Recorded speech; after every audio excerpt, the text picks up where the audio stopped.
Welcome to easy steno. Dictation 5 second बाद start होगी।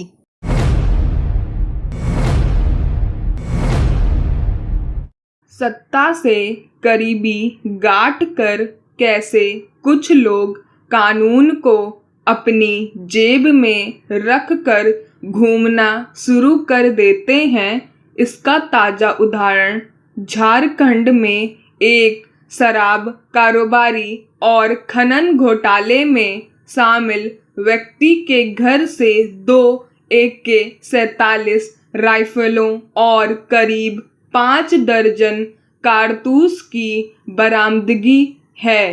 प्रवर्तन निदेशालय ने उस कारोबारी को खनन घोटाले में दोषी पाया है। उसके घर से राइफलें बरामद होने के बाद झारखंड पुलिस ने सफाई दी है कि उसके 2 कर्मी बारिश होने की वजह से अपनी राइफलें संबंधित कारोबारी के एक कर्मचारी के पास रख कर चले गए थे, मगर यह तर्क किसी के गले नहीं उतर रहा।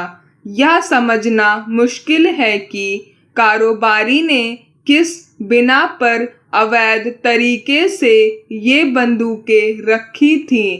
AK-47 बंदूकें सामान्य लोगों के लिए बिक्री नहीं की जाती। न सेना और सुरक्षा बलों के अलावा किसी को निजी तौर पर इनके इस्तेमाल की इजाज़त है। फिर सवाल है कि ये बंदूकें किससे खरीदी गईं। जाहिर है हथियारों का अवैध कारोबार करने वालों का सहयोग लिया गया होगा, इसलिए जांच का एक सिरा उस तरफ भी जाता है। ऐसे गिरोह का पता लगाया जाना चाहिए।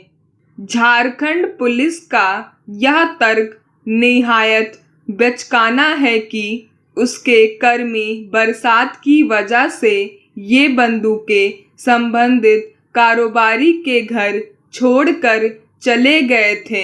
हैरानी की बात है कि उन पुलिसकर्मियों को निलंबित भी कर दिया गया है।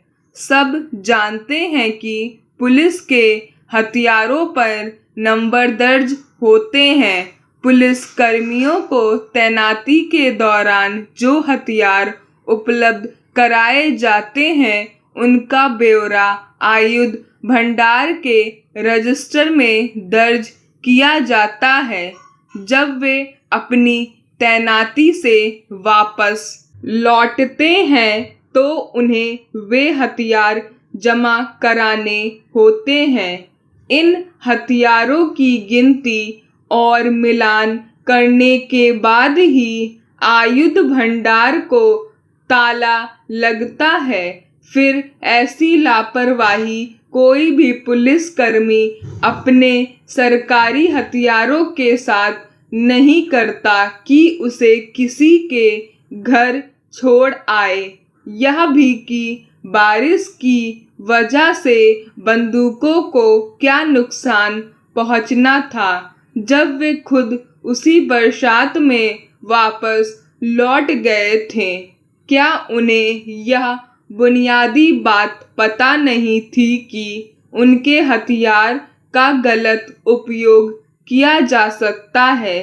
झारखंड जैसे नक्सल प्रभावित इलाके की पुलिस से ऐसी नासमझी की उम्मीद नहीं की जा सकती।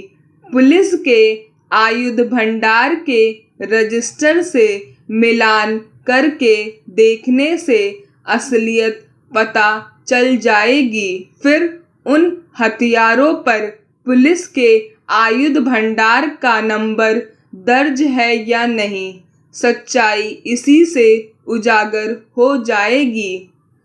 झारखंड और बिहार में अवैध हथियारों का कारोबार किसी से छिपा नहीं है। स्थानीय स्तर पर हथियार बनाए और बेचे जाते हैं।